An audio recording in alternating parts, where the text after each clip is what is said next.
আমার এক বছরের ফরজের ঘাটতি হয়ে গেছে, পূরণ হয়ে গেছে, আরো আমার কাছে বাইচা আছে। আপনি আমার উপরে আঙ্গুল উঠান তো উঠান কি কইরা? এই কথাটা তো মনে মনে বলতে পারতো। আসল খাতা তো আমাদের কাছে নাই, আল্লাহর কাছে।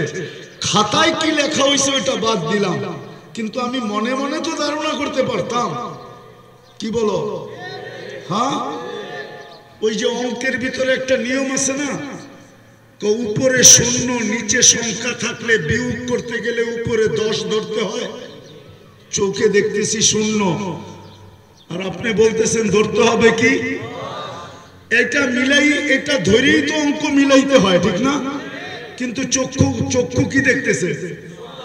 শূন্য। এরকমই আমরা মনে মনে মিলা ফেলতাম যে আল্লাহ 1 মাস নামাজ পড়ছি, আমার সারা বৎসরের ফরজের ঘাটতি পূরণ হয়ে আরো এক ঘাটতি আমার কাছে রয়ে গেছে। আপনি আমার উপরে আঙ্গুল উঠান তো উঠান করতে কার? কিন্তু 100% মুসলমান তো রমজানও নামাজ পড়ে না। তাইলে আপনি আল্লাহর সাহায্যের আশা করেন কি করে? কি করে আশা করেন? অথচ 99 পদের মালিক আল্লাহ ডাকে, আসেন আমার কথা যদি বুঝে এসে থাকে আসেন, আমরাও তওবা করি, উম্মতের মাঝেও এটা চর্চা করি। উম্মত যদি আজও ফিরে আসে, আজও তওবা করে, আর আজও যদি ফিরে আসে, তো রব্বে কাবার কসম, জান জান দেখা আসেন। প্রতিদিন কিন্তু ইসরায়েলের উপরে আবাবিল মহড়া দিতেছে প্রতিদিন। বিশ্বাস হয় না আপনাদের? সবচেয়ে বেশি আবাবিল যেই জমিনে পাওয়া যায় ওটা কিন্তু শামের জমিন, আর ইসরায়েলটা শামের অন্তর্ভুক্ত, পুরাতন শামের অন্তর্ভুক্ত হলো ইসরায়েল। ডেলি কিন্তু আবাবিল ওইখানে মহড়া দিতেছে। আল্লাহ মনে হয় তাকায় আছে যে উম্মতে মুহাম্মদী তওবা কবে করবে আর আমার দিকে কবে ফিরবে। লিউযিকাহুম বা'দাল্লাযী আমিলু লাআল্লাহুম ইয়ারজিউন ওয়া ইন তাবু ফানা হাবিবুহুম। আল্লাহ বলে তওবা করতে দেরি, আমি তোমাকে বন্ধু হিসাবে বুকে নিতে দেরি করব না। আমাদের নিজেরও তওবা করা উচিত,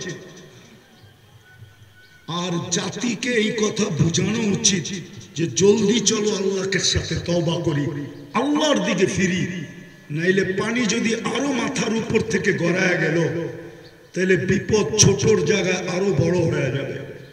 যেটা নেটে চলে আসছে, আপনি দেখেন বাইতুল মুকাদ্দাসের জায়গায় যে মন্দির বানাবে ওটার পুরাটা নেটে চলে আসছে। নেটে পাবেন আপনি 100%। কি দিয়া বানাবে, কতটুক বড় হবে, কামরা কিরকম হবে, নেটে আছে। 15 বছর আগে তো আমি সাইনবোর্ড দেখাচ্ছি, বিরাট অক্ষরে এখানে লেখা আছে ইস্তাকবিলু রাসূলাল আমান। আমরা না দাজ্জাল বলি, ওরা তো দাজ্জাল বলে না, ওরা তো বলে নিরাপত্তার দূত মসিহা। ওরা লেখছে সারা দুনিয়াকে ইস্তাকবিলু রাসূলাল আমান, নিরাপত্তার দূতকে হে দুনিয়াবাসী স্বাগত জানাও। ইংলিশে লেখা আছে, হিব্রুতে লেখা আছে, আরবিতে লেখা আছে। এই জন্য আসেন, পরন্ত বেলা, সূর্য এখন ডুবতে ডুবতে বলতে বলতে ডুববে।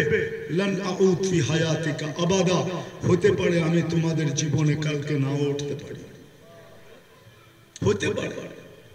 তুর্কি শহর যেটা কিছুদিন আগে, ওরাও কিন্তু রাত্রে ঘুমায় গেছিল, সকালে উঠে কেউ আর সূর্যকে উঠতে দেখে নাই।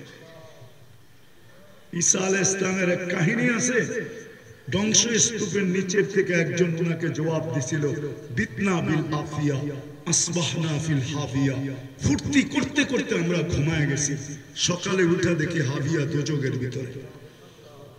হতে পারে আল্লাহর হুকুম কখন চলে আসবে, কালকে সূর্য নাও দেখতে পারি। চলো এই পরন্ত বেলায় আল্লাহর কাছে তওবা করি। করবেন? কে কে করবেন দেখি? তাইলে বলে দেন আল্লাহকে যে আল্লাহ অতীত থেকে তওবা করলাম, আপনি আমাদের তওবা কবুল করেন, আমাদের গুনাহ মাফ করেন।